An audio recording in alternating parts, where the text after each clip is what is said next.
இந்த கீரை கூட நம்ம ரைஸ் வச்சு சாப்பிட்றோம். அப்படியே கீரையை எடுத்து சைடில் போட்டுட்டு பிசைஞ்சு சாப்பிட்லாம்.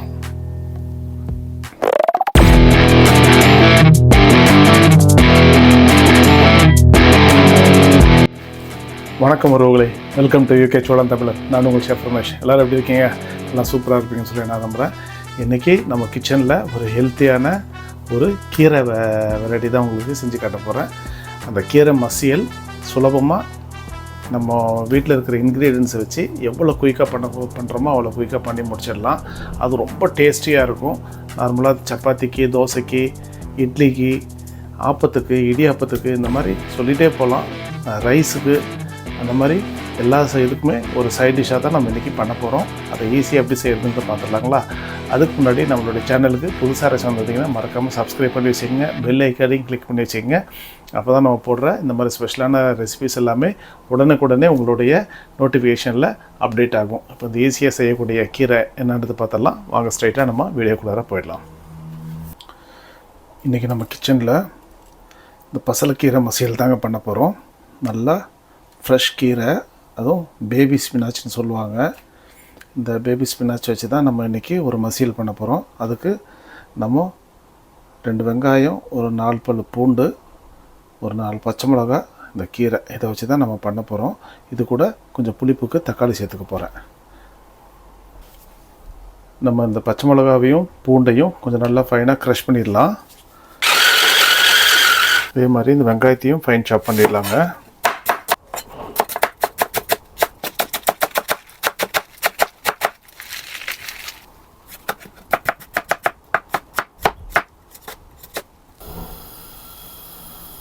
ஒரு 2 டேபிள் ஸ்பூன் அளவுக்கு ஆயில் ஊற்றிக்கலாங்க.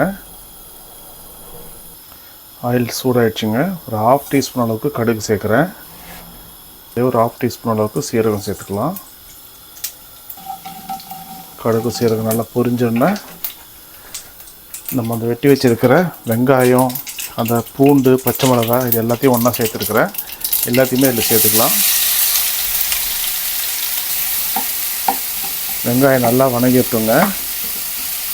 ஏன்னா இதில் பூண்டும் சேர்த்துருக்கிறதுனால நல்ல மணமாக இருக்கும் இந்த கீரை மசியல். வாசனைக்கு கொஞ்சம் கருவேப்பிலை சேர்த்துக்கலாம். 1 டீஸ்பூன் அளவுக்கு உப்பு சேர்க்குறேங்க. இப்போ இது கூட வெட்டி வச்சுருக்கிற தக்காளி சேர்த்துக்கலாம். வெங்காயம் நல்லா வணங்கிடுச்சு. இப்போ தக்காளி நல்லா மசிகிற அளவுக்கு நல்லா வணக்கிடுங்க. தக்காளி எல்லாமே நல்லா நைஸாகிடுச்சு, மசிஞ்சிருச்சு. இப்போ நம்ம மசாலா சேர்த்துக்கலாம். ஒரு 1/2 டீஸ்பூன் அளவுக்கு மஞ்சத்தூள், ஒரு 1/2 டீஸ்பூன் அளவுக்கு தனி மிளகாய்த்தூள், 1 டீஸ்பூன் அளவுக்கு காஷ்மீரி சில்லி பவுடர், ஒரு 1/2 டீஸ்பூன் அளவுக்கு சீரகப்பொடி நல்ல வாசனையாக இருக்கும், அதுக்காக தான். அதே 1/2 டீஸ்பூன் அளவுக்கு கரம் மசாலா பொடி. அவ்வளோதாங்க இதுக்கு உண்டான மசாலா.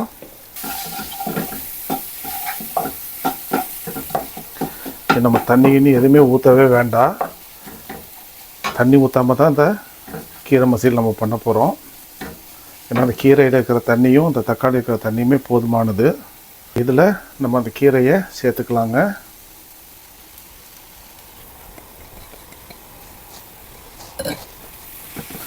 நல்லா மிக்ஸ் பண்ணி விடுங்க. அந்த மசாலாவோடு சேர்த்து மிக்ஸ் ஆகட்டும். இந்த கீரை பண்ணும்போது மட்டும் எப்போவுமே நம்ம உப்பை கம்மியாக தான் போடணும். ஏன்னா கீரை சுண்டி வரும்போது நம்ம உப்பு கொஞ்சம் அதிகமாக போட்டால் கூட ரொம்ப ஜாஸ்தி ஆகிடும் அது. அதனால் கீரை சுண்டி வரும்போது உங்களுடைய அந்த குவான்டிட்டியானது ரொம்ப கம்மியாக தெரியும். ஏன்னா நம்ம கீரை இருக்கும்போது நிறையா தெரிகிற மாதிரி நமக்கு ஃபீல் ஆகும். அதனால் உப்பு கொஞ்சம் நிறையா போட்டுருவோம். அப்படி போடக்கூடாது, உப்பு கம்மியாக போட்டுக்குங்க. ஏன்னா இந்த கீரை சுண்டி வரும்போது நமக்கு அது கரெக்டாக இருக்கும். ஜாஸ்தி போட்டுட்டால் சாப்பிட முடியாது. அதனால தான் பார்த்திங்கன்னா தெரியும் உங்களுக்கு, கீரை அப்படியே சுண்ட ஆரம்பிச்சிருச்சு. இப்போ என்ன பண்ணலான்னா ஸ்லோ ஃப்ளேமில் நம்ம மூடி போட்டு ஒரு 2 நிமிஷம் விடுவோம். அந்த ஆவியிலேயே அது நல்லா ஸ்டீம் ஆகி வந்துடும். 2 மினிட்ஸ் ஆகிடுச்சுங்க. நம்ம அதை ஓப்பன் பண்ணி பார்த்துடலாம். பாருங்கள், ஸ்டீம் ஆகி அந்த தண்ணியிலேயே அந்த ஆவியிலேயே கீரை நல்லா சுண்டிடுச்சு. கொஞ்சம் நல்லா மிக்ஸ் பண்ணி விட்டுறலாம். இந்த பாலக்கீரை வந்துட்டு உடம்புக்கு அவ்வளோ நல்லதுங்க. உடம்புல உள்ள உஷ்ணத்தை எல்லாத்தையுமே இது குறைச்சிடும். பார்த்திங்கன்னா தெரியும், இந்த கீரை சுண்டி இன்னொரு ஒரு நிமிஷம் நம்ம அப்படியே விட்டோன்னா அதில் இருக்கிற அந்த ஆயில் நம்ம எவ்வளோ ஊற்றிருக்கிறோமோ அந்த ஆயிலெல்லாம் அப்படியே மேலே திரண்டு வர ஆரம்பிச்சிடும். தண்ணியே ஊற்றாமல் இந்த கீரை தொக்கு நம்ம பண்ணியிருக்கிறோம். கீரை மசியல் இன்னொரு ஒரு நிமிஷம் அப்படியே விடுவோங்க ஸ்லோ ஃபயரில். பாருங்க, இந்த கீரையில் இருக்கிற இந்த ஆயிலெல்லாம் லேசாக மேலே வர ஆரம்பிச்சிருச்சு.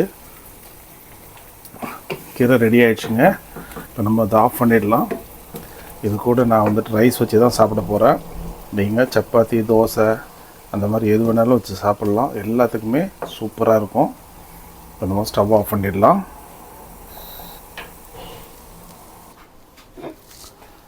இந்த கீரை கூட நம்ம ரைஸ் வச்சு சாப்பிட்றோம். அப்படியே கீரையை எடுத்து சைடில் போட்டுட்டு பிசைஞ்சு சாப்பிட்லாம். கீரை சாப்பிட்லாங்களா? பார்க்கவே டெம்டிங்காக இருக்குது, கலர்ஃபுல்லாகவும் இருக்குது. நல்லா பிசைஞ்சு பாருங்கள், கலர்ஃபுல்லாக சூப்பராக இருக்குது. வாசனையும் அவ்வளோ சூப்பராக இருக்குங்க.